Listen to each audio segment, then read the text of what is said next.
Hi hello నమస్తే welcome back to my channel Anusha Telangana YouTube బ్లాగ్కి స్వాగతం. అందరూ ఎలా ఉన్నారు ఫ్రెండ్స్? నేను చాలా బాగున్నాను, మీరు కూడా బాగుండాలని కోరుకుంటున్నాను. సో ఈరోజు మన బ్లాగ్ వచ్చేసి ఏంటి అంటే తులసాకుల కషాయం అండి. సో ఎలా చేస్తారో చూపించేస్తాను, చూసేయండి. Let's getting to the video. ఇక్కడ ఇప్పుడు ఉన్న సీజన్లో మనకి చాలా ఉపయోగపడే కషాయాల్లో తులసాకుల కషాయం ఒకటండి. దగ్గు, జలుబు, ఏదైనా వైరల్ ఫీవర్స్ వచ్చినప్పుడు చాలా బాగా యూజ్ అవుతుందండి. సో చూసేద్దాం ఎలా చేసుకోవాలి అనేది. ఇక్కడ నేను తులసాకులు వచ్చేసి ఒక పిడికెడు తీసుకున్నానండి. అలాగే కొంచెం షుగరు అండ్ కొంచెం పసుపు తీసుకున్నాను. ఇక్కడ నెక్స్ట్ లవంగాలు, ఇలాచీ కూడా తీసుకున్నానండి. ఓకే, ఇప్పుడు ప్రొసెసర్ చూసేద్దాము. ఇక్కడ నేను ఒక గ్లాస్ వాటర్ అనేది తీసుకున్నానండి నిండుగా. సో ఇప్పుడు ఆ గ్లాస్ వాటర్లో మనం ఒక్కొక్కటిగా యాడ్ చేసుకుందాం. ఫస్ట్ తులసాకులు యాడ్ చేసేసుకుందామండి.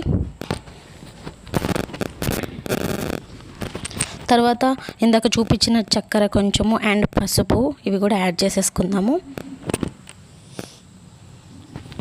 నెక్స్ట్ ఇక్కడ ఇందాక లవంగాలు, ఇలాచీ చూపించాను కదా, దాన్ని కొంచెం మనం దంచుకొని వేసుకుందామండి.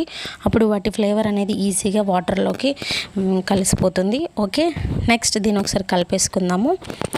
ఈలోపు మీరైతే వెంటనే నా ఛానల్ని సబ్స్క్రైబ్ చేసేసుకోండి. ఫస్ట్ టైం వాళ్ళని చూస్తే మాత్రం సబ్స్క్రైబ్ చేసుకొని పక్కనే బెల్ బటన్ వస్తుంది, దాన్ని ట్యాప్ చేసి 3 ఆప్షన్స్ వస్తాయి. ఆల్ క్లిక్ చేయండి. నేను ఎప్పుడు వీడియో చేసినా మీకు నోటిఫికేషన్ వచ్చేస్తుంది. సో ఇక్కడ మీకు వాటర్ మొత్తం కూడా మరుగుతుంది కదండి. సో ఫైనల్గా ఇలా మరిగినప్పుడు ఇక్కడ ఏంటంటే ఒక గ్లాస్ వాటర్ మనకి హాఫ్ గ్లాస్ వాటర్ అయ్యే వరకు చూసుకోవాలండి. ఫైనల్గా కషాయం అయిపోయిందండి.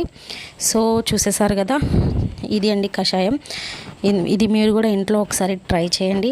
ఆల్రెడీ తులసాకుల కషాయం అందరికీ తెలుసు. సో ఇప్పుడున్న సీజన్ ప్రకారం అయితే చాలా బాగా యూజ్ అవుతుంది.